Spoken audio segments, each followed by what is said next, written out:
പ്രിയപ്പെട്ടവരെ, ആദ്യമായി ഈ മള്ളിയൂർ മഹാഗണപതി ക്ഷേത്രാങ്കണത്തിൽ വരാൻ കഴിഞ്ഞതിലുള്ള സന്തോഷം രേഖപ്പെടുത്തുക. പിന്നെ നിങ്ങളെല്ലാവരും കാണാനും സംസാരിക്കാനും അവസരം കിട്ടിയിട്ടുള്ള സന്തോഷവും രേഖപ്പെടുത്തുക. സത്യത്തിൽ ഞാനിവിടെ നേരത്തെ വരേണ്ടിയിരുന്ന ഒരാളാണ്. ഭാഗവതഹംസം മള്ളിയൂർ ശങ്കരൻ നമ്പൂതിരിപ്പാട് അവർക്കുള്ള സമയത്ത് ഞാൻ ഇന്ത്യ വിഷനിൽ സ്ഥിരമായി അവതരിപ്പിച്ചിരുന്ന വാരാന്ത്യ പരിപാടി അദ്ദേഹം വളരെ ശ്രദ്ധാപൂർവ്വം കേൾക്കുമായിരുന്നു. അദ്ദേഹം ഇത് രസിക്കുകയും ചെയ്യുമായിരുന്നു. അതെങ്ങനെയാണ് ഞാൻ മനസ്സിലാക്കിയതെന്ന് വെച്ചാൽ, എൻ്റെ അച്ഛൻ്റെ സഹോദരിയുടെ മകളും അവരുടെ മക്കളും പണ്ടൊരിക്കൽ ഈ ക്ഷേത്രത്തിൽ വന്നു.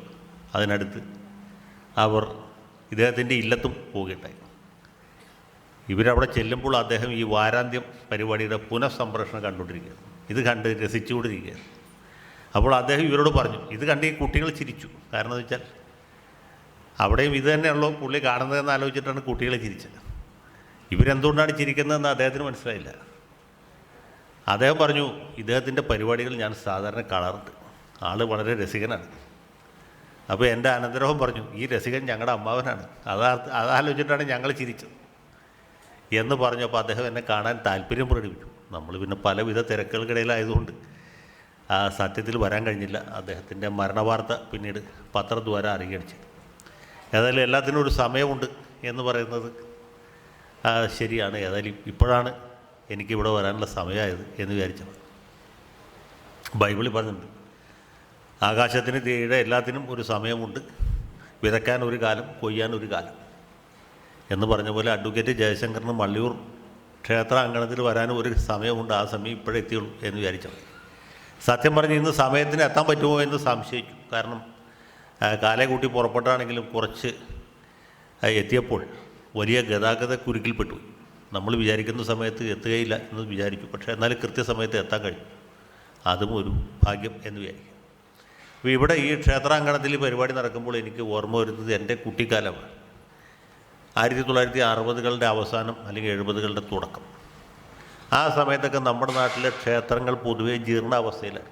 അതിൻ്റെ കാരണം എന്ന് വെച്ചാൽ EMS നമ്പൂതിരിപ്പാടിൻ്റെ ചരിത്രപ്രസിദ്ധമായ സർക്കാർ കൊണ്ടുവന്ന ഭൂപരിഷ്കരണ നിയമം. ഈ ഭൂപരിഷ്കരണ നിയമം എന്നെ മുമ്പ് നമ്മുടെ നാട്ടിലെ ബഹുഭൂരിപക്ഷം ഭൂസ്വത്തുക്കളും ഏതെങ്കിലും ക്ഷേത്രങ്ങളുടെ അല്ലെങ്കിൽ നമ്പൂരി ഇല്ലക്കാരുടെ, അതല്ലെങ്കിൽ കോവിലകത്തുകാരുടെ, അല്ലെങ്കിൽ വലിയ നായർ പ്രഭുക്കന്മാരുടെ ഉടമസ്ഥയിലാണ്. ഭൂപ്രഭുക്കന്മാരുടെ ഈ കഷ്ടകാലം സത്യം പറഞ്ഞാൽ നമ്പൂതിരിപ്പാടിൻ്റെ ആദ്യത്തെ മന്ത്രിസഭയുടെ കാലത്ത് കാർഷിക ബന്ധ ബില്ല് പാസ്സാക്കിയപ്പോൾ തന്നെ തുടങ്ങിയിരുന്നു. കുടിയാന്മാർ പാട്ടക്കാർ പാട്ടം കൊടുക്കുകയില്ല, കുടിയാന്മാർ ഒഴിഞ്ഞു കൊടുക്കുകയില്ല, ഓരോരുത്തരും ഭൂമിയുടെ അവകാശികളായിട്ട് ഭാവിക്കാൻ തുടങ്ങി. അവർക്കറിയായിരുന്നു ഇന്നല്ലെങ്കിൽ നാളെ ഈ വസ്തു നമ്മുടെ കിട്ടും എന്നാണ്. 69 ഗൗരിയമ്മയുടെ ചരിത്രപ്രസിദ്ധമായ ഭൂപരിഷ്കരണ ഭേദഗതി നിയമം കൂടി വന്നതോടുകൂടി സംഗതി തീരുമാനമായി. അങ്ങനെ ബ്രഹ്മസ്വവും ദേവസ്വവും ഇല്ലണ്ടായി. ഇതാണ് സംഭവിച്ചത്. അതനുസരിച്ച് ക്ഷേത്രങ്ങൾ ജീർണാവസ്ഥയിലായി. ഈ ജീർണാവസ്ഥയിലായ ക്ഷേത്രങ്ങൾ പുനരുദ്ധരിക്കാനും അല്ലെങ്കിൽ പല സ്ഥലത്തും ഈ നിത്യനിദാന പൂജകൾ നടത്താൻ പോലുമോ പറ്റാത്ത സാഹചര്യം ഉണ്ടായി. മിക്കവാറും ക്ഷേത്രങ്ങളും ഈ ദുസ്ഥിതി, ഈ ദുർഗതി അനുഭവിച്ചു എന്നുള്ളത് സത്യം. വലിയ ക്ഷേത്രങ്ങൾ, വൈക്കം ക്ഷേത്രം അല്ലെങ്കിൽ ഏറ്റുമാനൂർ ക്ഷേത്രം, അതല്ലെങ്കിൽ തൃപ്പൂണിത്തുറ ശ്രീ പൂർണ്ണത്രയീശ ക്ഷേത്രം, പിന്നെ വളരെ പ്രബലരും സമ്പന്നരുമായ ഭക്തന്മാരുള്ള എറണാകുളം ശിവക്ഷേത്രം, അതല്ലെങ്കിൽ ഗുരുവായൂർ ക്ഷേത്രം, ഇതൊക്കെ പിടിച്ചു നിന്നവയാണ്. പക്ഷേ അവിടെ പോലും ഈ നടവരവിന് കൊണ്ടാണ് കാര്യങ്ങൾ നടന്നത്. യഥാർത്ഥത്തിൽ ഉണ്ടായിരുന്ന വസ്തുവകളൊക്കെ നഷ്ടപ്പെട്ടു. ഇരിങ്ങാലക്കുട കൂടൽ മാണിക്യ ക്ഷേത്രം എന്ന് വെച്ചാൽ 10,000 പറയുടെ ഭൂസ്വത്തുക്കൾ ഉണ്ടായിരുന്നു, അതൊക്കെ നഷ്ടപ്പെട്ടു. പിന്നെ കൂടൽ മാണിക്യ സ്വാമിയുടെ ഒരു ബലത്തിൽ അതിന് പ്രത്യേക ദേവസ്വവും മറ്റു സംവിധാനങ്ങളും സൗകര്യങ്ങളൊക്കെ ഉണ്ടായിരുന്നുകൊണ്ട് അവർ പിടിച്ചു. പക്ഷേ അവിടെയും വേറൊരു പ്രശ്നം സംഭവിച്ചു എന്ന് വെച്ചാൽ ഈ തൻകാര്യക്കാരായിട്ടുള്ള ദേവസ്വം ബോർഡുകാർ വരികയും അവരിതിൽ നിന്ന് കഴിയാവുന്ന രീതിയിലുള്ള പല വിധത്തിലുള്ള അഴിമതികളും ദുർഭരണമൊക്കെ നടത്തി ഈ ക്ഷേത്രങ്ങളെ കൊള്ളയടിച്ചു.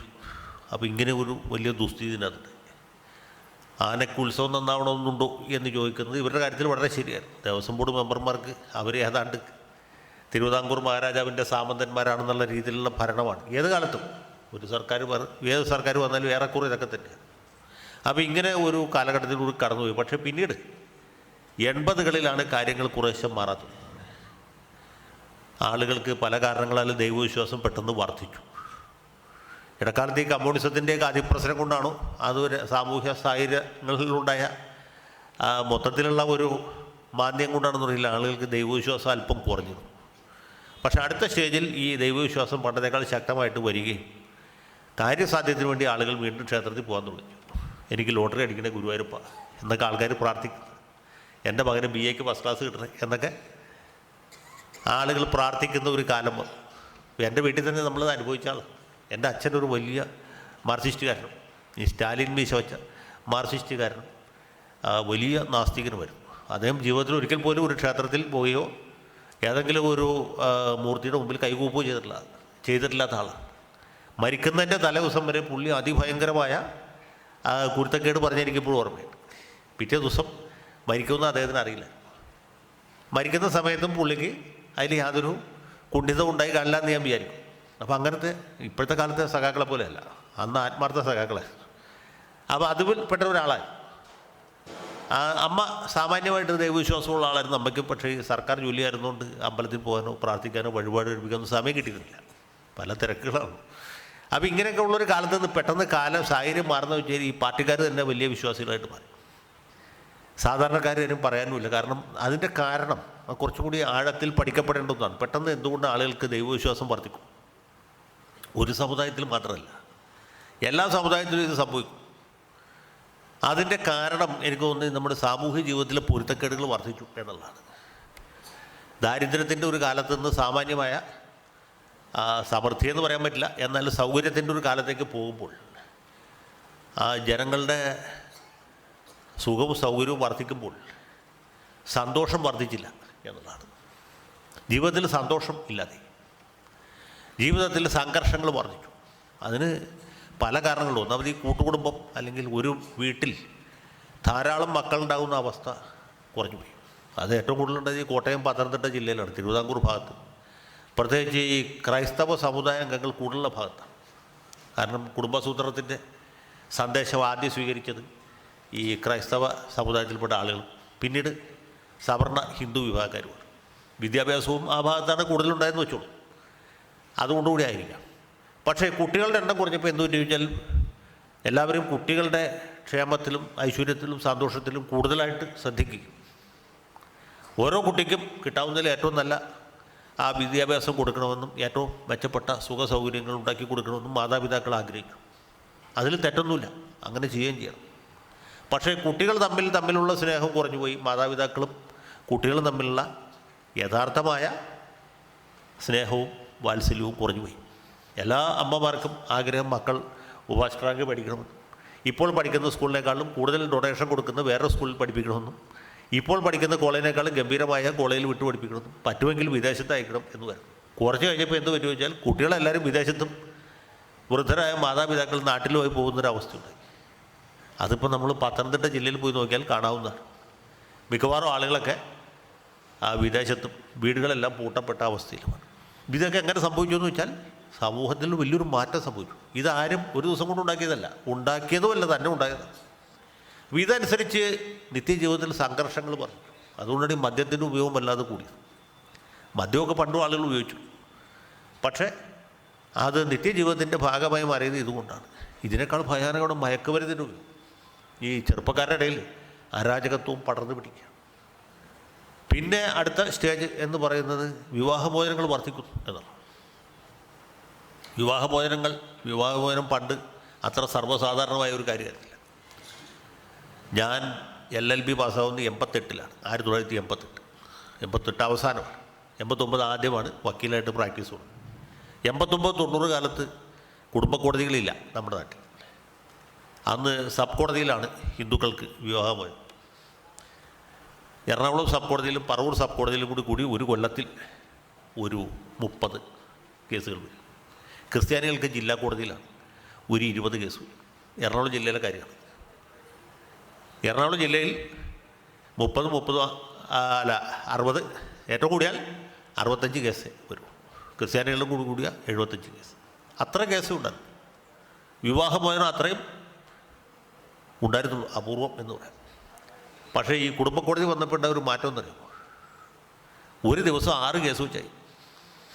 ഒരു ദിവസം 6 കേസ് വെച്ച് ഫയൽ ചെയ്യും. അത് കുടുംബ കോടതി വന്നുകൊണ്ടും കൂടിയാണ്. അപ്പോൾ സ്ത്രീകൾക്കൊക്കെ മനസ്സിലായി ഇങ്ങനൊരു സംവിധാനം ഉണ്ടെന്ന്. ഭർത്താക്കന്മാരെ പാഠം പഠിപ്പിക്കാനായിട്ട് അവിടെ കൊണ്ട് പെറ്റീഷൻ കൊടുത്താൽ മതി. ആളുകൾക്ക് വല്ല ആവശ്യമില്ലേ? പെട്ടെന്നൊരു സാധനം വരുമ്പോൾ ആളുകൾക്ക് പെട്ടെന്നൊരു ഉത്സാഹം ഉണ്ടാവും. എന്ത് കാര്യമായിക്കോട്ടെ, മലയാളികൾക്കൊരു പരീക്ഷണ സ്വഭാവമുള്ളവരാണ്. അത് 1-2 സ്ത്രീകൾക്ക് ഗുണം കിട്ടിക്കഴിയുമ്പോൾ ബാക്കി സ്ത്രീകൾക്കും ഉത്തേജനം ഉണ്ടാവും. അപ്പോൾ അപ്പുറത്തെ വീട്ടിലെ കാർത്തിയായിനി ഭർത്താവിനെതിരെ കേസ് കൊടുത്തു, എന്നാൽ പിന്നെ എനിക്ക് കൊടുത്തൂടെ എന്ന ചിന്താഗതി. അത് ഞാൻ നേരിട്ട് അനുഭവിച്ചിട്ടുണ്ട് വക്കീലെന്നുള്ള നിലയ്ക്ക്. എന്നാൽ കക്ഷികൾക്ക് ഫീസ് കൊടുക്കാൻ ഒരു മടിയില്ലാത്ത കേസാണ്. ഈ കുടുംബ കോടതി കേസാണെങ്കിൽ ഭർത്താവിന് ഭാര്യ തോൽപ്പിക്കണം, ഭാര്യയ്ക്ക് ഭർത്താവിന് തോൽപ്പിക്കലാണ്. അതിൽ പെട്ടുപോകുന്നവരെ വെച്ചാൽ കുട്ടികളാണ്. കാരണം കുട്ടികൾ, നമ്മളൊരു ഭർത്താവ് അല്ലെങ്കിൽ ഭാര്യ വിവാഹമോചനത്തിന് കേസ് കൊടുക്കാൻ വരുമ്പോൾ ആദ്യം ചോദിക്കുന്നത് കുട്ടികളില്ലാതെ നിൽക്കുമ്പോൾ നമുക്ക് മനസ്സിലൊരു ആശ്വാസമാണ്. കാരണം കുട്ടികളെ വെച്ചുള്ള വിലപേശലുണ്ടാവില്ല. അപ്പോൾ ഒരു കേസ് കിട്ടിയാൽ വക്കീൽമാർ 9 കേസാക്കും. മനസ്സിലായി? ഒരു ഭാര്യ ഒരു ഭർത്താവ് ഉണ്ടെങ്കിൽ 9 കേസ് വരെ കൊടുക്കാം. ഭർത്താവ് വിവാഹമോചനത്തിന് കൊടുക്കുമ്പോൾ ഭാര്യ ഭർത്താവ് എന്താ പുനഃസ്ഥാപിച്ച് കിട്ടാൻ വേണ്ടി കൊടുക്കും. ഭർത്താവ് കുട്ടിയെ കിട്ടാൻ വേണ്ടി പരാതി കൊടുക്കുമ്പോൾ ഭാര്യ കുട്ടിക്ക് ചിലവിന് കിട്ടാൻ വേണ്ടി കൊടുക്കും. ഇങ്ങനെ ഒരു ഭർത്താവ് ഒരു ഭാര്യയുടെ 9 കേസ് വരെ കൊടുക്കാം എന്നാണ് കണക്ക്. അപ്പോൾ അങ്ങനെ കേസുകൾ വർദ്ധിച്ചു. എന്തുകൊണ്ടാണ് ഞാൻ പറഞ്ഞത്? കേസ് കൊടുക്കുന്നുള്ളതല്ല. ഇനി ഒരു ദിവസം മാർക്സിസ്റ്റ് പാർട്ടിയുടെ വലിയ ഹർത്താൽ കാരണം ആളുകൾക്ക് എറണാകുളത്ത് വരാൻ പറ്റുന്നില്ല, കേസ് കൊടുക്കാൻ പറ്റുന്നില്ല വെച്ച് പേടിക്കണ്ട. പിറ്റേ ദിവസം 12 കേസുണ്ടാവും. 6 കേസ് 12 കേസ്. അങ്ങനെ രാജ്യം പുരോഗമിച്ചുകൊണ്ടിരിക്കുമ്പോഴാണ് നമ്മുടെ ജോസഫ് വാഴക്കൻ എന്ന് പറഞ്ഞ ഒരു നേതാവിനെ നിങ്ങൾ കേട്ടാണ്, കോൺഗ്രസ്സുകാർ. ഇയാൾ മൂവാറ്റുപുഴ MLA. മൂവാറ്റുപുഴയിൽ പുള്ളി ഒരുപാട് പരിഷ്കാരങ്ങളൊക്കെ കൊടുത്തു. റവന്യൂ ടവർ പണിയിച്ചു, ഒരുപാട് സംവിധാനങ്ങളൊക്കെ ഉണ്ടാക്കി, റോഡുകളൊക്കെ ടാറിട്ടു. അപ്പോൾ ആരോ വാഴക്കൻജിയുടെ അടുത്ത് പറഞ്ഞു, മൂവാറ്റുപുഴയുടെ വികസനം പൂർണ്ണമാകണമെങ്കിൽ ഇവിടെ ഒരു കുടുംബ കോടതി വേണം. വാഴക്കനൊന്നും അത് ശരിയാണല്ലോ. മൂവാറ്റുപുഴയിൽ പിറവത്തും കോതമംഗലത്തും ഉള്ള ആളുകൾ കേസ് കൊടുക്കാൻ വേണ്ടി എറണാകുളത്ത് പോകാന്ന് വെച്ചാൽ കഷ്ടമല്ലേ. അതുകൊണ്ട് മൂവാറ്റുപുഴയിൽ കുടുംബ കോടതി തുടങ്ങി. അതിനു മുമ്പ് എറണാകുളം ജില്ലയുടെ പടിഞ്ഞാറ് ഭാഗത്ത് മാത്രമേ കുടുംബ കോടതി കേസുകൾ കൂടുതലായിട്ടുണ്ടായിരുന്നു. പറവൂർ, വൈപ്പിൻ, ഗോതുരുത്ത്, അല്ലെങ്കിൽ കൊച്ചി, ഫോർട്ട് കൊച്ചി, മട്ടാഞ്ചേരി, എറണാകുളം, ആലുവ. ഈ മൂവാറ്റുപുഴയിൽ കുടുംബ കോടതി വരണവരെ പിറവം മൂവാറ്റുപുഴ ഭാഗത്ത് കേസുകൾ കുറവായിരുന്നു. പക്ഷേ വാഴക്കൻ്റെ ഈ ഒരു പരിഷ്കാരം കൊണ്ട് എന്ത് സംഭവിച്ചു എന്ന് വെച്ചാൽ മൂവാറ്റുപുഴ, പിറവം, കോതമംഗലം ഭാഗത്തുള്ള സ്ത്രീകളും ഇതേക്കുറിച്ച് കൂടുതൽ ബോധവതികളാകുകയും ആ ഭാഗത്തും കേസുകൾ ക്രമാതീതമായിട്ട് വർദ്ധിക്കുകയും ചെയ്തു. അപ്പോൾ ഈ സർക്കാർ വരുമ്പോൾ മോശമാക്കാൻ പാടില്ല. നമ്മുടെ പ്രിയങ്കരനായ P. രാജീവാണ് ഇപ്പോഴത്തെ നിയമമന്ത്രി.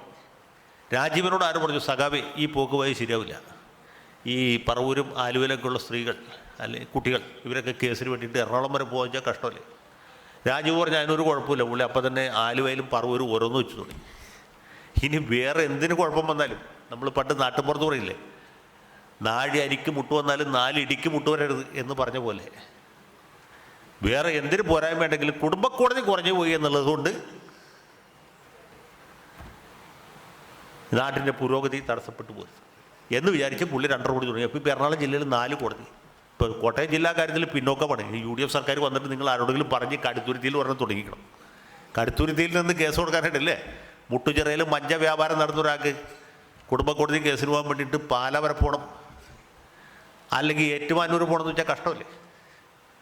അപ്പോൾ ചങ്ങനാശ്ശേരിയിലും കടുത്തുരുത്തിയിലും ഓരോ കുടുംബ കോടതി വെച്ച് തുടങ്ങാനുള്ള സംവിധാനം നടക്കണം. അപ്പോൾ നമ്മുടെ വീട്ടിലൊക്കെ അടുത്ത പ്രാവശ്യം വരുമ്പോൾ ഇത്ര പേരുണ്ടാവില്ല കേൾക്കാൻ, കാരണം അവർ കുടുംബ കോടതി പോയി കയറി. അപ്പം ഇത് എങ്ങനെ, ഞാൻ പറഞ്ഞത് കുടുംബ കോടതി കേസിൻ്റെ കാര്യമല്ല. കേസ് കൊടുക്കാൻ ഒരു കാരണം വേണ്ടോ. പണ്ട് ഞാൻ സ്കൂളിൽ പഠിക്കുന്ന കാലത്ത് ഒരു ടീച്ചർ ക്ലാസ്സിൽ പറഞ്ഞിട്ടുണ്ട്, അമേരിക്കയിലൊക്കെ ഭർത്താവ് കൂർക്കം വലിക്കുന്നു എന്ന് പറഞ്ഞ് ഭാര്യ വിവാഹമോചനത്തിന് കേസ് കൊടുക്കും. വലിയ അത്ഭുത സംഭവമായിട്ടാണ് പറഞ്ഞു. കൂർക്കം വലിയൊന്നും വേണ്ട, പപ്സ് മേടിച്ചു കൊടുക്കാത്തതിന് ഭാര്യ ഭർത്താവിനെതിരെ ഞാൻ നടത്തിയിട്ടുണ്ട് കേസ്. ഭർത്താവ് ഒരു നായർ ഫാമിലിയാണ്, തൃപ്പൂണിത്തുറ ഭാഗത്ത്. ഭർത്താവിൻ്റെ അച്ഛനമ്മ കുഴപ്പമില്ലാത്ത കുടുംബം. 18 വയസ്സിൽ പെൺകുട്ടിയുടെ കല്യാണം കഴിഞ്ഞു. 19 വയസ്സിലൊരു കുട്ടിയായി. പെണ്ണിന് 20 വയസ്സ്, കുട്ടിക്ക് 1 വയസ്സ്. കഥ ആരംഭിക്കുകയാണ്. ഒരു സായം സന്ധ്യയിൽ ഭർത്താവിൻ്റെ അമ്മയുമായിട്ട് സംസാരിച്ചുകൊണ്ടിരിക്കുകയാണ്. ഭർത്താവിൻ്റെ അച്ഛൻ പുറത്ത് എവിടെ പോയിരിക്കുകയാണ്. അപ്പോൾ ഭാര്യ അകത്തുനിന്ന് പ്രവേശിക്കുന്നു, ഭർത്താവിനോട് ആവശ്യപ്പെടുന്നു, ചേട്ടാ ഒരു പപ്സ് വേണമെന്ന്. വേറൊരു സമയത്താണെങ്കിൽ ഭർത്താവ് പോയി മേടിച്ചു കൊടുത്തേനെ. പക്ഷേ അമ്മയുമായിട്ട് സംസാരിച്ചു. അമ്മ ഗസറ്റർ ഉദ്യോഗസ്ഥയാണ്, മനസ്സിലായില്ലേ? അമ്മ ഇരിക്കട്ടെ, ഞാൻ പോയി പപ്സ് മേടിച്ചിട്ട് വരട്ടെന്ന് പറയാൻ പറ്റുമോ? നമ്മുടെയൊക്കെ വീട്ടിൽ നടക്കില്ല, എൻ്റെ വീട്ടിൽ നടക്കില്ല. പക്ഷേ ഈ ഭർത്താവ് പറഞ്ഞു സന്ധ്യ സമയത്ത് പപ്സാണ് കഴിയുന്നത് എന്ന് പുള്ളി അല്പം ഗൗരവത്തിൽ ചോദിച്ചു. ഭാര്യ അകത്തേക്ക് പോയി, ഭർത്താവ് സംസാരം തുടർന്നു. കുറച്ച് കഴിഞ്ഞ് ഇയാൾ വരുമ്പോൾ കിടപ്പ് മുറിയിൽ ഭാര്യ ഇങ്ങനെ കരഞ്ഞുകൊണ്ടിരിക്കുകയാണ്. പുള്ളിക്ക് എന്തിനാ ഇവർ കരയുന്നത് മനസ്സിലായില്ല. അത് നീ എന്തിനാ കരയണമെന്ന് ചോദിച്ചപ്പോൾ പുള്ളി അല്ല വിശന്നിട്ടല്ലേ ഒരു പപ്സ് മേടിച്ചതെന്ന് പറഞ്ഞു. അപ്പോൾ പുള്ളിക്ക് ശരിക്കും ഭ്രാന്തായി. വിശക്കുമ്പോൾ പപ്സാണ് കഴിക്കണേ, ചോറ് വിളമ്പി കഴിക്കടി എന്ന് പുള്ളി അല്പം ഉറക്കം പറഞ്ഞു എന്നുള്ളത് ശരിയാണ്. പക്ഷേ പിറ്റേ ദിവസം കാലത്ത് ഈ ഭാര്യ കുട്ടിയെടുത്തുകൊണ്ട് വീട്ടിൽ പോയി. അത് നമുക്ക് മനസ്സിലാക്കാം. വീട്ടിൽ ചെല്ലുമ്പോൾ ഭാര്യയുടെ അമ്മ അച്ഛനും പറയണ്ടേ, മകളെ കുടുംബജീവിതത്തിൽ പപ്സിനേക്കാൾ പ്രധാനപ്പെട്ട ചില കാര്യങ്ങളുണ്ട്. സത്യത്തിൽ അങ്ങനെ ചെയ്യേണ്ടത് നമ്മളൊക്കെ അങ്ങനെ പഠിച്ചിട്ടില്ല, കേട്ടിട്ടില്ല, മനസ്സിലാക്കിയിട്ടില്ല. പക്ഷേ അവിടെ സംഭവിച്ചത് എന്താ വെച്ചാൽ ഇത് നേർ വിപരീതമായിട്ടാണ് വർക്കൗട്ടായത്. അവർ പറഞ്ഞു വിശക്കുന്ന കൊച്ചിനൊരു പപ്സ് പോലും മേടിച്ചു കൊടുക്കാത്ത മഹാഖലൻ, ദുഷ്ടൻ, മഹാഭാവി, നീ അങ്ങോട്ട് പോകണ്ട എന്ന് പറയും. പിന്നെ വരുന്ന കുടുംബ കോടതിയിൽ നിന്നുള്ള നോട്ടീസാണ്. ഭാര്യ ഭർത്തൃ ബന്ധം വിച്ഛേദിക്കാനായിട്ട് ഭാര്യ കുടുംബ കോടതിയിൽ കേസ് കൊടുത്തിരിക്കുന്നു. കാര്യം പപ്സ് മേടിച്ചു കൊടുത്തില്ല. അപ്പോൾ ആ സ്കൂളിൽ പഠിപ്പിച്ച ടീച്ചറോട് എനിക്ക് വലിയ ബഹുമാനം തോന്നി. അമേരിക്കയിൽ കൂർക്കം വലിച്ചവരല്ലേ കേസ് കൊടുക്കുന്നത്, ഇവിടെ പപ്സ് മേടിച്ചു കൊടുക്കാത്തതിന് കേസ് കൊടുക്കുന്നു. ഇത് വെറും തമാശയല്ല, ഇതിൽ ശരിക്കും ഉണ്ടായ സംഭവം എന്നുള്ളതല്ല. അതിൻ്റെ അപകടം എവിടെ കിടക്കണമെന്ന് വെച്ചാൽ ശരിക്കുള്ള പ്രശ്നം എന്താണ്? മനുഷ്യർക്ക് തമ്മിൽ പൊരുത്തപ്പെട്ടു പോകാൻ പറ്റുന്നില്ല എന്നുള്ളതാണ്. പപ്സല്ല പ്രശ്നം. രണ്ട് മനുഷ്യജീവികൾക്ക് ഒരു മേൽക്കൂരയ്ക്ക് താഴെ ഭാര്യയും ഭർത്താവുമായിട്ട് ഒരു കുട്ടിയുണ്ട്. എന്നിട്ട് സ്നേഹിച്ച് സഹകരിച്ച് മുന്നോട്ട് പോകാൻ കഴിയുന്നില്ല. നമ്മുടെ മുൻ തലമുറയിൽ ഇതുണ്ടായിരുന്നില്ല, അങ്ങനെ സംഭവിക്കുമായിരുന്നില്ല. ഇപ്പോൾ സംഭവിച്ചിട്ടുള്ളത് ഈ കേസിൽ മാത്രമല്ല, മിക്കവാറും എല്ലാ കേസിലും സംഭവിക്കുന്നത് ഈ വിവാഹ ബന്ധങ്ങൾ പൊരുത്തക്കേടുകൾ വർദ്ധിക്കും. ചെറിയ പൊരുത്തക്കേടുകൾ പോലും വലിയ സംഘർഷങ്ങൾക്കും സംഘട്ടനങ്ങൾക്കും കുടുംബ കോടതി കേസുകൾക്കും വിവാഹമോചനങ്ങൾക്കും കാരണമാകുന്നു. ആത്മഹത്യകൾ പെരുകുന്നതും മദ്യത്തിൻ്റെയും മയക്കുമരുന്നിൻ്റെയും ഉപയോഗം വർദ്ധിക്കുന്നതും ഇത് വ്യാപകമാകുന്നതും ഒരേ രോഗത്തിൻ്റെ വിവിധ രൂപാന്തരങ്ങളാണ്. അപ്പോൾ നമ്മുടെ സമൂഹം രോഗഗ്രസ്തമാണ് എന്നതാണ്. അപ്പോൾ മനുഷ്യന് മനസ്സമാധാനം ഇല്ലണ്ടാവും. ചിലർ മദ്യത്തിൽ, ചിലർ മയക്കുമരുന്നിൽ ഒക്കെ ആശ്രയം കണ്ടെത്തുന്നു. എന്ന ഘട്ടത്തിൽ ബാക്കിയുള്ള ആളുകൾ എന്ത് ചെയ്യുന്നു? അവർ ദൈവത്തിൽ ആശ്രയം കണ്ടെത്താൻ ശ്രമിക്കുന്നു. അതുകൊണ്ടാണ് മനുഷ്യർക്ക് ഭക്തി വർദ്ധിക്കുന്നത്. അതുകൊണ്ടാണ് ഈ ക്ഷേത്രങ്ങൾ പുനരുദ്ധരിക്കപ്പെടുന്ന അവസ്ഥയിലേക്ക് വീണ്ടും പോകും. അതുകൊണ്ടാണ് ഇത് ദേവസ്വവും ബ്രഹ്മസ്വവും ഇല്ലാണ്ടായിട്ടും ക്ഷേത്രങ്ങൾ പുനരുദ്ധരിക്കുന്നു, പള്ളികൾ പുനരുദ്ധരിക്കുന്നു. ആളുകൾ മടി കൂടാതെ ഇതിനൊക്കെ പൈസ കൊടുക്കും. കാരണം മനുഷ്യർക്ക് ജീവിതത്തിൽ യാതൊരു ആശ്രയവും ഇല്ലാണ്ടാവുകയാണ്. അവസാനത്തെ ആശ്രയം ദൈവമാണ്. ഇത് നമ്മൾ വികസിതമായി യൂറോപ്യൻ രാജ്യങ്ങളിൽ പോയി നോക്കിയാൽ പോലും വളരെ വ്യക്തമായിട്ട് കാണാൻ കഴിയും. അവിടെ ജനങ്ങൾക്ക് ദൈവവിശ്വാസം എന്ന് പറഞ്ഞ സാധനം ഇല്ലാണ്ടായി. കാരണം അതിൻ്റെ ആവശ്യമില്ല. ദൈവത്തിൻ്റെ ആവശ്യമില്ലാണ്ടായി എന്ന് വെച്ചാൽ അവരുടെ സുഖവും സൗകര്യവും ക്ഷേമമൊക്കെ സർക്കാർ നോക്കുന്നുണ്ട്. 18 വയസ്സ് കഴിഞ്ഞാൽ മക്കൾ അവരുടെ പാട്ടിന് പോകും. അമ്മയും അച്ഛനെ കുറിച്ച് ചിന്തിക്കുക പോലുമില്ല. ഇവരുടെ മാതാപിതാക്കളെക്കുറിച്ച് ചിന്തിക്കുന്നില്ല. അപ്പോൾ വയസ്സായാൽ ആര് നോക്കും എന്നുള്ള ചോദ്യം ഉണ്ടല്ലേ, അത് സർക്കാർ നോക്കും. നമ്മുടെ എല്ലാ കാര്യങ്ങളും സർക്കാർ പരിപാലിച്ചു പോകും. സർക്കാരുള്ളതുകൊണ്ട് നമുക്ക് അത്യാവശ്യമില്ല. അത് പ്രൊട്ടസ്റ്റൻ്റ് രാജ്യങ്ങളിൽ വളരെ കൂടുതലാണ്. കത്തോലിക്ക രാജ്യങ്ങളിൽ ഇപ്പോൾ വ്യാപകമായിക്കൊണ്ടിരിക്കുകയാണ്. അതുകൊണ്ടാണ് യൂറോപ്പിലൊക്കെ പല പള്ളികളും വിശ്വാസികളില്ലാതെ ഭക്തന്മാരില്ലാതെ അടച്ചു പൂട്ടേണ്ടി വരികയോ അല്ലെങ്കിൽ ചാണ്ടി ഉമ്മൻ പറഞ്ഞ പോലെ ബാറായിട്ട് മാറ്റേണ്ടി വരികയോ ചെയ്തു. പറഞ്ഞത് ചാണ്ടി ഉമ്മനായിട്ട് ആൾക്കാരെ അയാളെ പരിഹസിച്ചു. പക്ഷേ സംഗതി സത്യമാണ്. ഞാൻ എൻ്റെ കണ്ണുകൊണ്ട് കണ്ടത്. എത്രയോ വലിയ പുരാതനമായ ഗംഭീരമായ ദേവാലയങ്ങൾ അടച്ചുപൂട്ടിയിരിക്കുകയാണ്. ആരുമില്ല. തുറന്നു പ്രവർത്തിക്കുന്നതിൽ തന്നെ ആരുമില്ല. പ്രാർത്ഥിക്കാൻ ആളുകളില്ല. വളരെ വൃദ്ധന്മാരായ ആളുകൾ, 90 വയസ്സൊക്കെയുള്ള ചില സായിപ്പന്മാരോ മദാമ്മമാരോ വന്ന് ഇങ്ങനെ പ്രാർത്ഥിക്കും. പെർത്തിൽ വലിയൊരു പള്ളിയിൽ പോയി ആ ദൈവത്തിനോട് പ്രാർത്ഥിക്കില്ല, ദൈവത്തിന് വേണ്ടി പ്രാർത്ഥിച്ചു. ദൈവത്തിന് വേണ്ടി പ്രാർത്ഥിക്കാന്ന് പറയില്ല. നമ്മൾ ദൈവത്തോടാണ് പ്രാർത്ഥിക്കുക. സാറിനില്ല, ഇപ്പോൾ മള്ളിയൂർ മഹാഗണപതി ക്ഷേത്രത്തിൽ ഞാൻ ദൈവത്തോടെ പ്രാർത്ഥിച്ചു, ഗണപതി ഭഗവാനോട് പ്രാർത്ഥിച്ചു. പക്ഷെ അവിടെ പോയപ്പോൾ വലിയ പള്ളിയാണ്, സെൻറ്റ് ജോർജ് കത്തീഡ്രൽ. പള്ളി കത്തീഡ്രലൊക്കെ ഗംഭീരമാണ്, ബ്രിട്ടീഷുകാർ ഭരിക്കുന്ന കാലത്ത് പണിഞ്ഞാണ്. പ്രാർത്ഥിക്കാൻ ഒരാൾ പോലും ഇല്ല. അപ്പോൾ ഞാൻ ദൈവത്തിനോട് പ്രാർത്ഥിച്ചു, ദൈവമേ ഇവിടെ പ്രാർത്ഥിക്കാൻ വേണ്ടി ആരെങ്കിലും വരണമേ. കാരണം അതുപോലെയുള്ള വികസിത രാജ്യങ്ങളിൽ ആളുകൾക്ക് ദൈവത്തിൻ്റെ ആവശ്യമില്ല. പിന്നെ പള്ളിയിൽ പോകുന്ന ആൾക്കാരുണ്ട്, നമ്മുടെ കേരളത്തിൽ നിന്നൊക്കെ പോയ ചില ആളുകൾ, അല്ലെങ്കിൽ ഫിലിപ്പീൻസിൽ നിന്ന് വന്ന ആളുകൾ, അവർ പള്ളിയിൽ പോകുന്നുണ്ട്. പ്രാർത്ഥിക്കുന്നുണ്ട്. കാരണം അവരുടെ ജീവിതത്തിൽ സന്തോഷമില്ല. പക്ഷേ ഈ അമേരിക്കയിൽ അങ്ങനെയല്ല. അമേരിക്കയിൽ ദൈവവിശ്വാസികൾ വളരെ കൂടുതലുണ്ട്. കാരണം ജീവിതത്തിൽ സന്തോഷമില്ല, സമാധാനമില്ല. പണമുണ്ട്, പണം കൊണ്ട് മാത്രം സന്തോഷം ഉണ്ടാവില്ല. യൂറോപ്യൻ രാജ്യങ്ങളിൽ ആളുകളിൽ പണം അതിന് മാതിരില്ല, മാന്യമായി ജീവിക്കാനേ പറ്റുള്ളൂ. പക്ഷേ സമാധാനമുണ്ട്, സന്തോഷമുണ്ട്. മറിച്ച് അമേരിക്കയിൽ അങ്ങനെയല്ല. പണം കൂടുതലുണ്ട്, വസ്തുവകൾ കൂടുതലുണ്ട്, സമ്പത്ത് വളരെ കൂടുതലാണ്. പക്ഷേ ആളുകൾക്ക് യാതൊരു സന്തോഷമില്ല. ഒരു സായിപ്പിൻ്റെ പുറത്തേക്ക് നോക്കിയാൽ അവനെന്തോ ചിട്ടി കമ്പനി പൊളിഞ്ഞ് കംപ്ലീറ്റ് കാശ് പോയ പോലെയാണ്. മനസ്സിലായി? അത് അമേരിക്കക്കാരൻ്റെ പ്രത്യേകം. യൂറോപ്പിൻ്റെ പുറത്തേക്ക് നോക്കിയാലല്ല, വളരെ ഉല്ലാസവനായിരിക്കും, ചിരിച്ച് എപ്പോഴും വളരെ ഹാപ്പി ആയിരിക്കും. ആലോചിക്കാനൊന്നുമില്ല. അതുകൊണ്ടാണ്. ഇതാണ് രണ്ട് ഭൂഖണ്ഡങ്ങളും തമ്മിലുള്ള വ്യത്യാസം. കാരണം അവിടുത്തെ രീതികൾ വ്യത്യസ്തമാണ്. അവർക്ക് ജീവിതത്തെക്കുറിച്ച് ഒന്നും ആലോചിക്കാനില്ല. മറിച്ച് അമേരിക്കക്കാരന് ജീവിതത്തിൽ യാതൊരു സന്തോഷമില്ല. അതുകൊണ്ട് മിക്കവാറും എല്ലാവരും തന്നെ പെന്തിക്കോസ്തുകാരായിട്ട് മാറുകയും ഈശോ ഇപ്പോൾ വരും എന്ന ആ സൂക്തവുമായിട്ട് ഇങ്ങനെ നടക്കുകയും ചെയ്യും. വിദേശ രാജ്യങ്ങളിലൊക്കെ പോയാൽ അതിൻ്റെ തമാശകളുള്ളൂ. ഞാനൊരിക്കൽ ഈ ഇംഗ്ലണ്ടിൽ കോവൻട്രി എന്ന് പറഞ്ഞൊരു സ്ഥലമുണ്ട്. അത്ര വലിയ പ്രസിദ്ധമായ സ്ഥലമല്ല. അവിടെ ചെന്നപ്പോൾ കണ്ടൊരു കാഴ്ച എനിക്ക് ഒരുപാട് നേരം ചിരിച്ചു. കറമ്പനായ ഒരു മനുഷ്യൻ, ആഫ്രിക്കക്കാരനാണെന്നുള്ള വ്യക്തമാണ്. അവിടെ നിന്ന് ഉറക്കെ ഈ പെന്തിക്കോസ് ഉപദേശികൾ പ്രസംഗിക്കുന്ന പോലെ ഈശോ ഇപ്പോൾ വരും, അദ്ദേഹത്തിൻ്റെ സാക്ഷ്യം ഇപ്പോൾ ഉണ്ടാകുമെന്ന് ഇംഗ്ലീഷിൽ പ്രസംഗിക്കുകയാണ്. അപ്പോൾ ഞാൻ ആലോചിച്ചു, ദൈവമേ, ഈ വെളുത്ത വർഗ്ഗക്കാർ ഒരുപാട് പാടുപെട്ട് മലമ്പരിയോടും മന്ദിനോടൊക്കെ പടവെട്ടി ആഫ്രിക്കയിൽ പോയി അവിടെയുള്ള ആൾക്കാർക്ക് ബൈബിൾ കൊടുത്ത് സുവിശേഷം പഠിപ്പിച്ച് ഈശോ ഇപ്പോൾ വരുന്ന അവരെ പഠിപ്പിച്ച് തിരിച്ചിവിടെ വന്നപ്പോൾ എന്തു പറ്റി? കറുത്ത വർഗ്ഗക്കാർ ഇവിടെ വന്നിട്ട് സായിപ്പന്മാരെ പഠിപ്പിക്കാൻ തുടങ്ങി. കാലം പോയ പോക്കേ. അപ്പോൾ ഞാൻ എൻ്റെ അച്ഛനെ ഓർത്തു. പുള്ളി ഒരു വലിയ കുസൃതിക്കാരനായിരുന്നു. ഒരിക്കൽ ഈ തൃപ്പൂണിത്തുറ ക്ഷേത്രത്തിലെ തൃപ്പൂണിത്തുറ കോവിലകത്തെ തമ്പുരാക്കന്മാർ ചെണ്ട, മദ്ദളം മുതലായ ഇതൊക്കെ പഠിച്ചിട്ട് ഇലത്താളമൊക്കെ പിടിച്ച് പൂർണ്ണത്രേശ ക്ഷേത്രത്തിൽ പഞ്ചാരിമേള അവതരിപ്പിച്ചു. അതിൻ്റെ പടം കണ്ടപ്പോൾ പുള്ളി പറഞ്ഞു, ഓ, കാലം പോയ പോക്കേ, രാജ്യം ഭരിക്കേണ്ടിയിരുന്ന ആൾക്കാർ ഇപ്പോൾ ചെണ്ട കൊട്ടുകയാണ്. എന്നിട്ട് പുള്ളി കൂട്ടിച്ചേർത്തു, ചെണ്ട കൊട്ടേണ്ടിയിരുന്ന ആൾ രാജ്യം ഭരിക്കുക. കാരണം ശ്രീമാൻ കരുണാകരനായിരുന്നു അന്ന് മുഖ്യമന്ത്രി എന്ന് പറഞ്ഞ പോലെ ഈ വെളുത്തവർക്ക് സായിപ്പന്മാർ ഇവിടുന്ന് സുവിശേഷവുമായിട്ട് ആഫ്രിക്കയിൽ പോയി അവരൊക്കെ പഠിപ്പിച്ച് ബൈബിൾ കൊടുത്ത് എന്താണ് ജ്ഞാനസ്നാനം നടത്തി ക്രിസ്ത്യാനികളാക്കി അവരെയൊക്കെ ഉത്ബുദ്ധരാക്കി തിരിച്ചു വന്നപ്പോൾ എന്തു പറ്റി? കറുത്ത വർഗ്ഗക്കാരൻ തിരിച്ച് ഇംഗ്ലണ്ടിൽ വന്ന് ആരും ശ്രദ്ധിക്കുന്നില്ല. പുള്ളി ഇങ്ങനെ പ്രസംഗിച്ചുകൊണ്ട് നിൽക്കുകയാണ്. അപ്പോൾ അതൊക്കെ കാണുമ്പോൾ നമ്മുടെ ഉള്ളിലൊരു ചിരി വരും. എവിടെ പോയാലും ഉള്ളിൽ ചിരിയുണ്ടെങ്കിൽ നമുക്കിതൊക്കെ ആസ്വദിക്കാൻ പറ്റും. ഞാൻ ചരമക്കോളം വായിച്ചൊക്കെ ചിരിക്കാറുള്ള ആളാണ്. എന്തൊക്കെ തമാശകളായാലും വരുന്നത്. കാര്യം ചരമക്കോളമാണ്, മരിച്ച ആൾക്കാരെ കുറിച്ചുള്ള വാർത്തകളാണെങ്കിലും ചില വാർത്തകൾ വായിച്ച് നമ്മൾ പൊട്ടിച്ചിരിച്ചു. ഞാനിപ്പോഴും ഓർക്കുന്ന ഒരു സംഗതി, ഒരിക്കൽ മാതൃഭൂമിയിൽ വന്നാണ് സ്ഥലത്തെ വ്യാപാര പ്രമുഖനും ആദ്യകാല കമ്മ്യൂണിസ്റ്റ് പ്രവർത്തകനുമായ ഗാന്ധി സദനത്തിൽ കരുണാകരൻ മുതലാളി അന്തരിച്ചു. എത്ര കോൺട്രഡിക്ഷൻ അതിൻ്റെ നോക്കൂ. ഒന്ന് വ്യാപാര പ്രമുഖൻ, രണ്ട് ആദ്യകാല കമ്മ്യൂണിസ്റ്റ് നേതാവ്. ഇത് തമ്മിൽ എങ്ങനെ പൊരുത്തപ്പെടും? രണ്ട്, കമ്മ്യൂണിസ്റ്റ് പ്രവർത്തകൻ്റെ വീട്ടുപേര് ഗാന്ധി സദനം എന്നാണ്.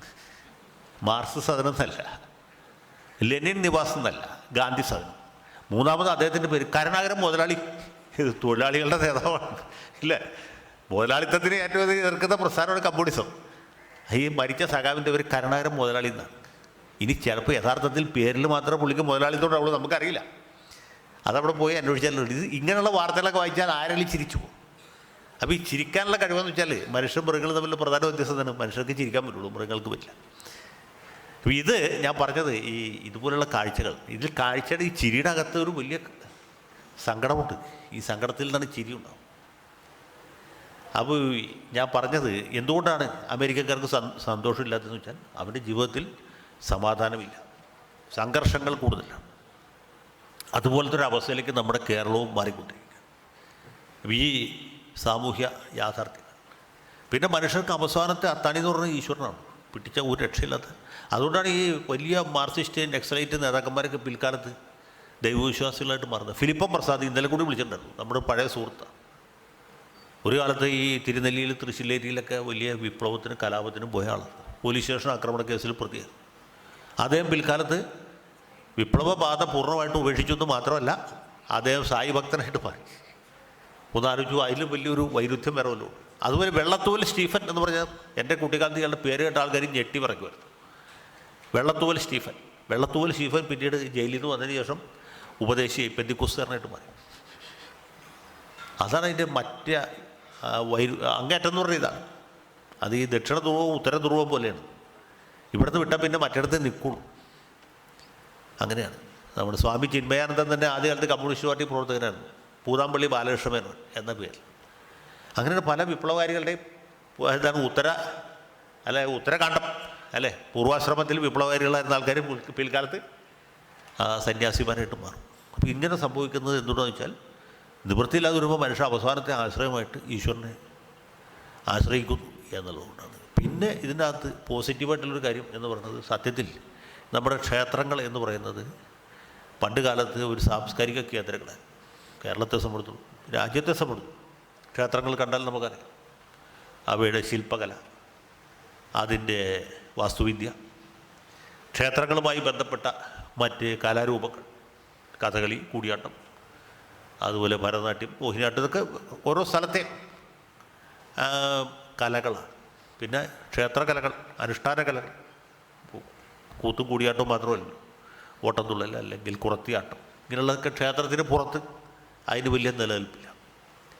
അതുപോലെ കളമെഴുത്ത് നോക്കിയാൽ മതി, ഒരു അനുഷ്ഠാന കലയാണ്, ഫോക്ലോർ എന്ന് പറഞ്ഞ് വിഭാഗത്തിൽപ്പെട്ടു.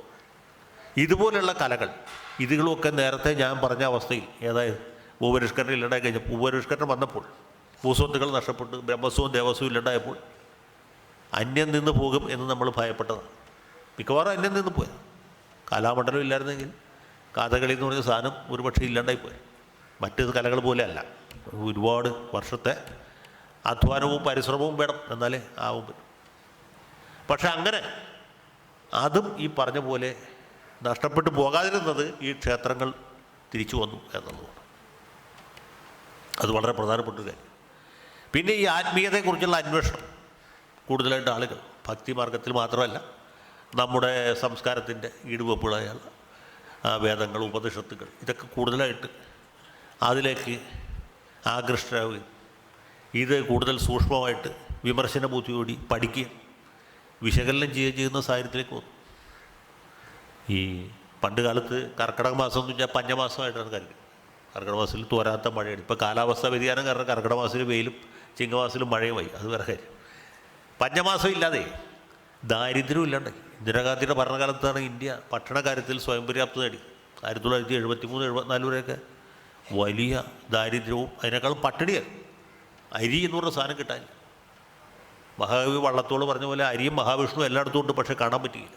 കാരണം അരി പൂഴ്ത്തി വെച്ചേക്കാണ്, മഹാവിഷ്ണു പ്രപഞ്ചത്തിൽ എല്ലായിടത്തും ഉണ്ട് എന്ന് പറഞ്ഞ പോലെ രണ്ടും എല്ലായിടത്തും ഉണ്ട്, പക്ഷേ കാണാൻ പറ്റില്ല എന്ന് പറഞ്ഞ അവസ്ഥ ഉണ്ടായിരുന്നു. അതും മാറിയത് ഈ 1975 കാലത്തൊക്കെയാണ്. ഈ ഹരിത വിപ്ലവം വിജയിച്ചു.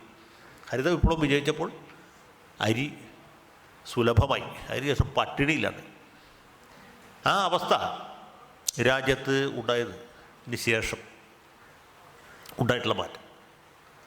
അപ്പോൾ അങ്ങനെ ഒരു സാഹചര്യത്തിലേക്ക് വന്നപ്പോൾ ദാരിദ്ര്യം ഇല്ലാണ്ടായി, പട്ടിണി ഇല്ലാണ്ടായി, ഭൗതിക സാഹചര്യങ്ങൾ മെച്ചപ്പെട്ടു.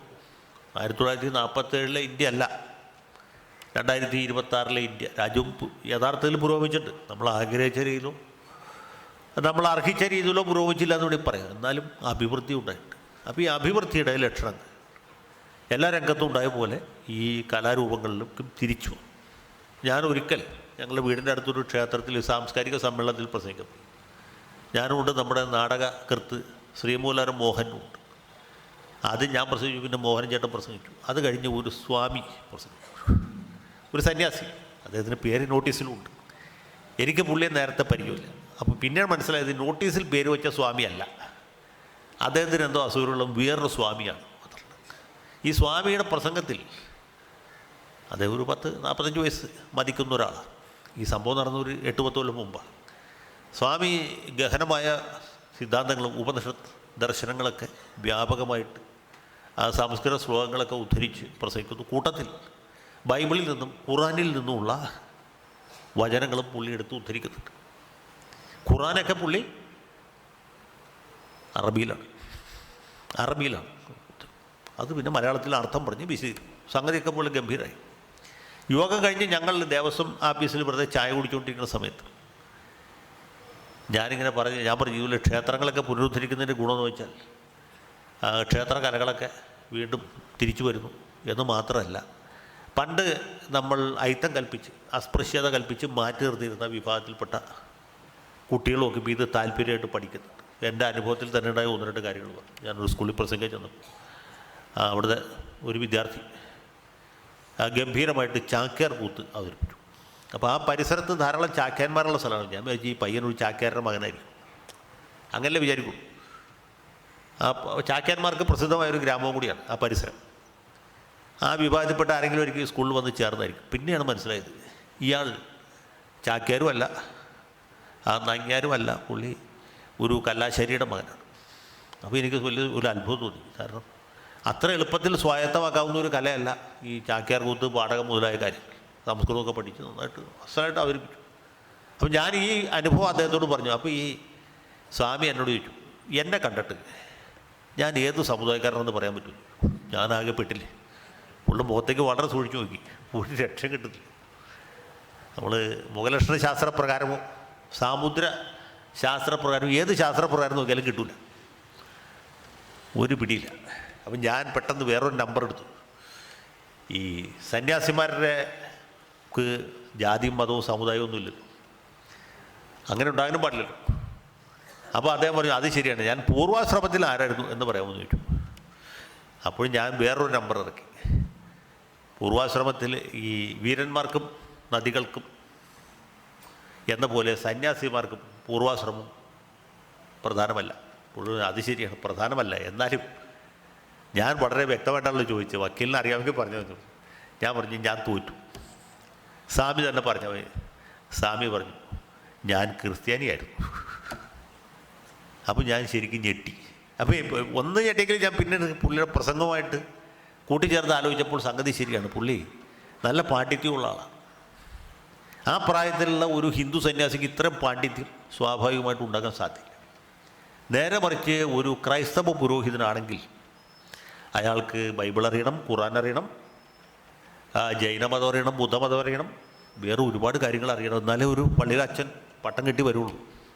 ഒരുപാട് 10 കൊല്ലം മറ്റ് പഠിക്കണം. അദ്ദേഹം പറഞ്ഞു ഞാൻ നിലമ്പൂരിനടുത്ത് ഒരു ഗ്രാമത്തിൻ്റെ പേര് പറഞ്ഞു, അവിടെയാണ് ജനിച്ചത്. അത് മുസ്ലിം ഭൂരിപക്ഷ പ്രദേശമാണ്. ഞങ്ങൾ കുടിയേറ്റ ക്രിസ്ത്യാനികളാണ്. ഞാൻ താല്പര്യപ്പെട്ട് സെമിനാരിയിൽ ചേർന്ന ആളാണ്.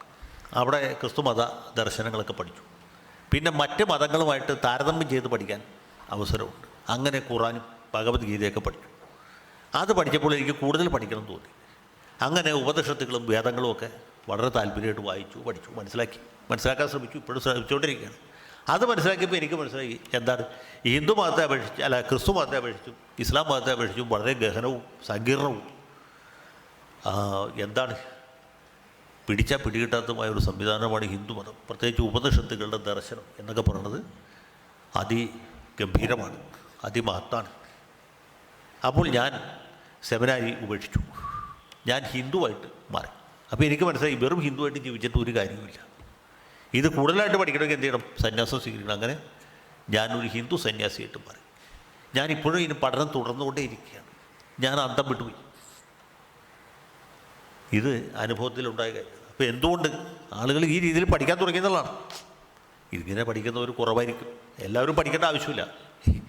രാജ്യത്തുള്ള മുഴുവൻ ആൾക്കാർ ഇതൊന്നും പഠിച്ച് പാസ്സാവേണ്ട ആവശ്യമില്ല. ഉപനിഷത്തുകളും വേദങ്ങളും പുരാണങ്ങളും ഒന്നും ആ രീതിയിൽ എല്ലാ ആളുകളും പഠിച്ച് പ്രാഗൽഭ്യം തേടേണ്ട കാര്യമില്ല. പക്ഷേ പഠിക്കാൻ താല്പര്യമുള്ളവർക്ക് ഇപ്പോൾ പഠിക്കാൻ സൗകര്യമുണ്ട്. പണ്ടതില്ലായിരുന്നു. ഇപ്പോൾ സൗകര്യങ്ങൾ വർദ്ധിച്ചു.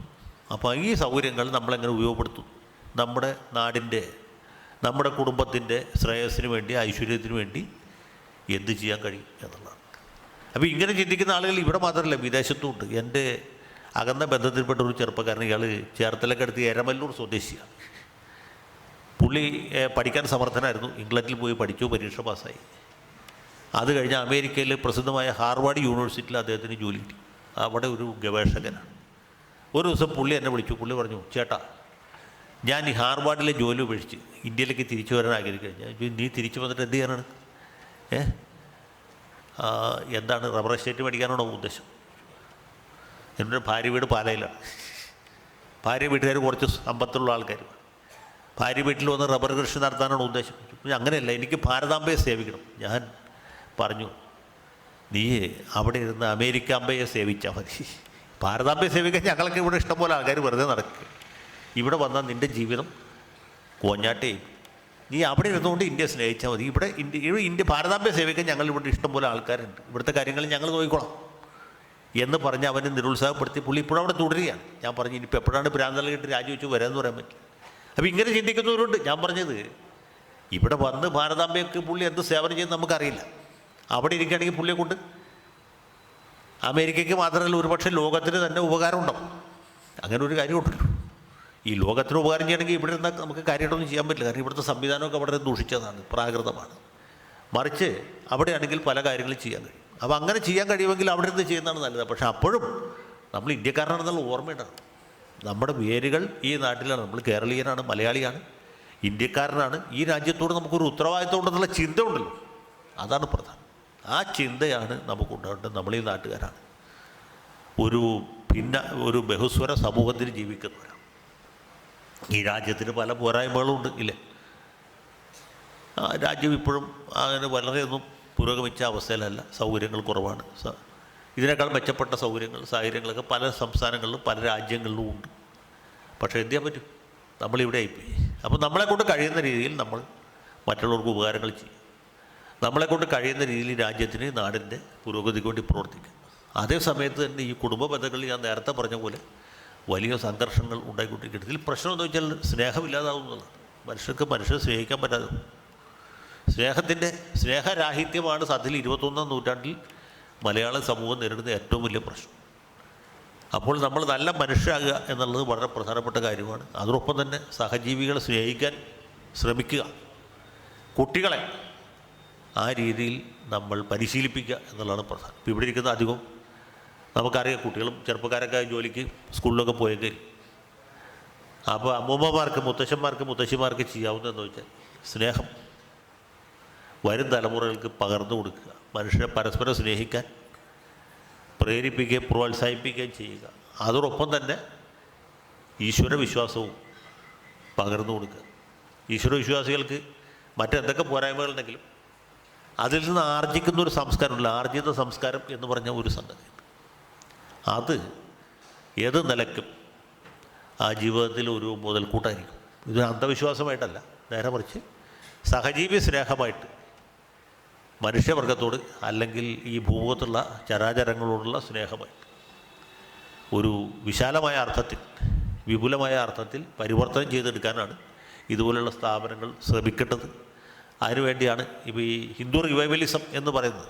മറ്റു മതങ്ങളെ വെറുക്കാനോ അല്ലെങ്കിൽ മറ്റുള്ളവരെ അന്ധമായിട്ട് എതിർക്കാനോ വേണ്ടിയിട്ടല്ല.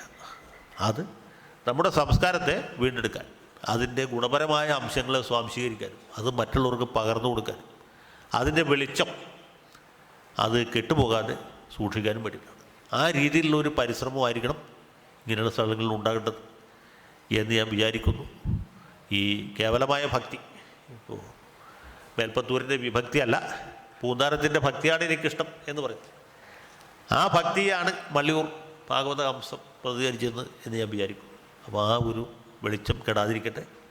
ഈ ഗ്രാമത്തിനും നമ്മുടെ സംസ്ഥാനത്തിനും നമ്മുടെ രാജ്യത്തിനും ഈ മനുഷ്യ രാശിക്ക് തന്നെയും അതൊരു വിളക്കായിട്ട് തെളിഞ്ഞു നിൽക്കട്ടെ എന്ന ആഗ്രഹം, എന്ന പ്രതീക്ഷ ഇവിടെ പങ്കുവച്ചുകൊണ്ട് ഞാൻ എൻ്റെ വാക്കുകൾ അവസാനിപ്പിക്കുകയാണ്. എല്ലാവർക്കും നന്ദി, നമസ്കാരം.